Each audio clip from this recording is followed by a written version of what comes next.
તિરુપતિ બાલાજી મંદિરનું એવું રહસ્ય જે આજ સુધી વૈજ્ઞાનિક પણ સમજી શક્યા નથી। શું તમને ખબર છે કે દુનિયાનું સૌથી ધનવાન મંદિર હોવા છતાં તિરુપતિ બાલાજી મંદિરનો ખજાનો ક્યારે ખાલી થતો નથી મારા ભાઈ? તો આ માત્ર આસ્થા છે કે કોઈ દિવ્ય રહસ્ય? તો આજના વિડીયોમાં જાણીએ તિરુપતિ બાલાજી મંદિરના એવા રહસ્યો જે સાંભળીને તમારું માથું ઘૂમી જશે સાહેબ। આંધ્રપ્રદેશમાં આવેલું તિરુપતિ બાલાજી મંદિર, જેને ભગવાન વિષ્ણુ કલિયુગનો અવતાર માનવામાં આવે છે। તો મિત્ર, રહસ્ય નંબર 1, ખજાનો ક્યારે ખાલી કેમ નથી થતો? તો મિત્રો, કહેવામાં આવે છે કે મંદિરના ખજાનામાંથી કેટલું પણ સોનું કે પૈસા કાઢવામાં આવે ફરીથી પૂરું ભરાયેલું જોવા મળે છે।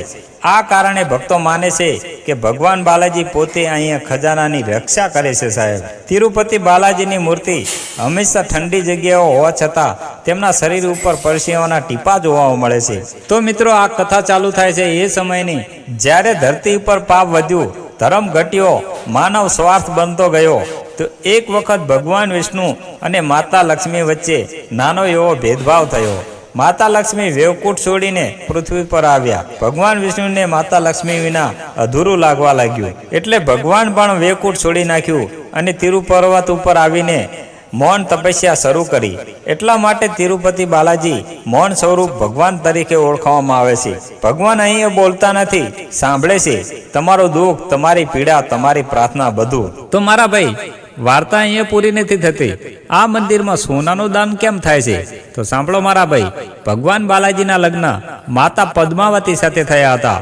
લગ્ન માટે ભગવાન કુબેર પાસેથી દેવું લીધું હતું। શાસ્ત્રો કહે છે કે આ દેવું આજ પણ ચાલે છે। એટલા માટે ભક્તો માને છે કે તેમનું દાન ભગવાનને દેવામાં મદદરૂપ છે। સોનું એટલે લક્ષ્મી તત્વ અને લક્ષ્મી એટલે ભગવાનની શક્તિ સાહેબ। તો મિત્રો, વાળ કેમ ઉતારવામાં આવે છે? તિરુપતિમાં વાળ ઉતારવું એ કોઈ ફેશન નથી સાહેબ, આ છે અહંકારનો ત્યાગ। વાળ માનવતા ગૌરવનું પ્રતીક છે। જ્યારે ભક્ત પોતાના વાળ ઉતારે છે ત્યારે કહે છે કે હે પ્રભુ, મારું સૌંદર્ય નહીં, મારો અહંકાર નહીં, હું બધું તને અર્પણ કરું છું। એટલે જ વાળ ઉતાર્યા પછી ભક્તો અંદરથી હળવું લાગે છે। તો મિત્રો, આ મંદિર ક્યાં આવેલું છે? તો તિરુપતિ બાલાજી મંદિર આવેલું છે આંધ્રપ્રદેશના તિરુમલા પર્વત ઉપર આવેલું છે।